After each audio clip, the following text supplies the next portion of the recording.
I-mute ang button na microphone. Yan, praise God. Nandito tayo sa programang si Kristo ang laging una. Tayo po ay manalangin. Dakilang Diyos, salamat po sa umagang ito. Salamat sa katapatan, sa biyaya at sa kagalakan. In Jesus' name I pray, Amen. Hebreo chapter 4, verse 9.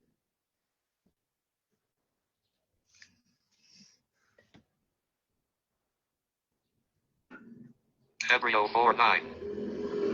Kaya may kapatid at man. Nagalas ang katawang sako. FC Dios. Anang.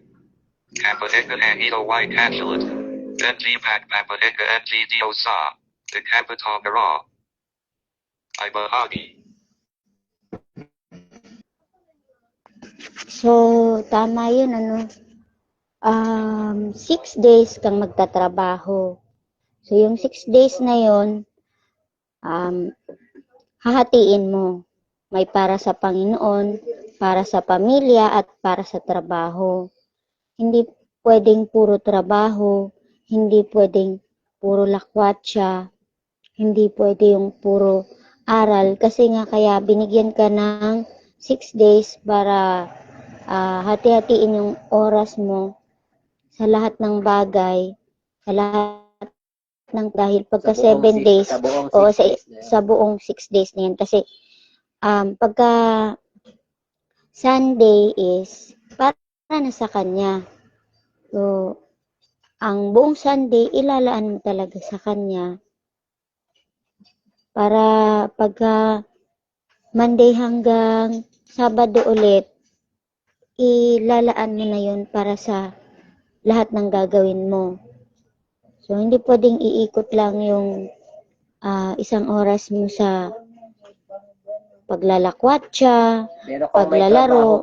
Pero kung may trabaho ka ng Sunday, dapat unahin mo ang Panginoon kasi siyang nagbibigay sa iyo ng magandang trabaho, ng maayos na kita, ng magandang tahanan. May trabaho kasi, ng Sunday. Oo, may trabaho ng Sunday dahil hindi pumapayag yung boss nila na hindi sila nagtatrabaho o nagdi-day off.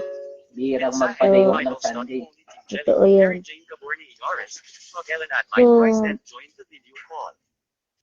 Ayan. Kaya dapat lang na ipagkatiwala natin yung ating oras sa ating Panginoon. Huwag tayong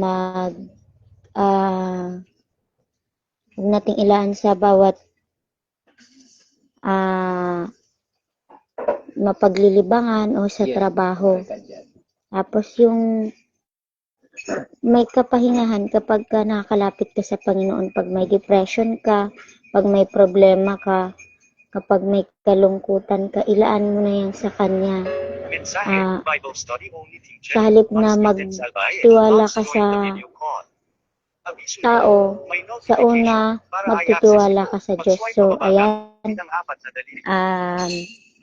bago tayo magtapos, si Brother Daryl baka may i-share pa. Kasi may Bible study pala kami ngayon. Okay, salamat. Tama lang talaga na ilaan natin sa Diyos yung araw ng Sunday. Sa simbahan, pinakamahaba naman is 2 oras 3 oras kung meron kang trabaho. Please lang unahin muna natin ang Panginoon kasi mahalaga ang buhay. Kung wala ang Panginoon kasi sa ating buhay, madidistract ka talaga. Hindi makakayanin yung makapagsubok. Kasi ang Panginoon naman, nandun yung mag-aaway kayong mag-asawa. Mag-aaway kayo, pagkasintahan. Hindi center nyo si Lord. Yes, hindi nyo center si Lord. Kailangan kasi talaga, number 1 is si Lord talaga. Laging si Lord ang number 1. Hindi ang trabaho, hindi ang kahit anong gawain. Dapat si Lord talaga ang number 1. Na na center. Kasi kapag pag inuna mo ang center mo si Lord, Inuna mo ang center. sorry, nabubulol ako. Nagmamadali na siya. Ayan, pag inuna mo kasi si Lord sa buhay mo, ang magiging kasunod niyan is blessing. blessing ang magiging kasunod niyan. At saka yung kakayanin mo lahat ng mga trials. Siyempre, una si Lord eh. E paano yung mga hindi inuuna si Lord? Di ba? Kita natin yung mga trials na dumarating sa buhay nila. Kapag inuuna nila lagi yung negosyo, mga pagkakaamalan sa buhay, mga busy. Sorry sa wag sanang ma-offend, ano? Kasi ito ang realidad. Ito ang realidad. Pag inuna yung negosyo, yung trabaho, o ano man pa man. At kapag hindi si Lord ang naging center ng buhay mo, o ng lahat ng pinagkakaabalahan mo, asahan natin, grabe yung magiging, yung magiging consequence. So let us pray. Lord, salamat po sa oras na ito. Salamat po sa paalala na minsan hindi namin namamalayan, nagkukulang na kami sa inyo. Salamat dahil may mga salitang